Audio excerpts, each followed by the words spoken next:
പെണ്ണെ കല്യാണമല്ലേ, മിഥിലയിൽ മൈഥിലി തന്നുടെ കല്യാണമല്ലേ. ആരുണ്ട് ത്രയംബകം വില്ല് കുലയ്ക്കുവാനിന്ന്. കേട്ടില്ലേ കേട്ടില്ലേ പെണ്ണെ കല്യാണമല്ലേ, മിഥിലയിൽ മൈഥിലി തന്നുടെ കല്യാണമല്ലേ.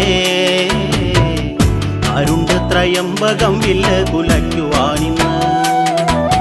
ജനകന്റെ പൊന്മകളല്ലേ ജാനകി സുന്ദരി പെൺമണിയല്ലേ. ജനങ്ങളിൽ കേൾക്കെ വിളംബരം വേണ്ടേ, സീതയാം ദേവിക്കു കല്യാണമല്ലേ.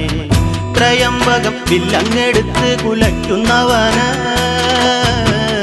എന്നിൽ മകൾ സീതയെ വേളിയായി നൽകുക വേണം. ആരുണ്ടിന്ന് ചാപം കുലയ്ക്കുവാൻ കാണട്ടെ ഇന്ന്. കേട്ടില്ലേ കേട്ടില്ലേ പെണ്ണെ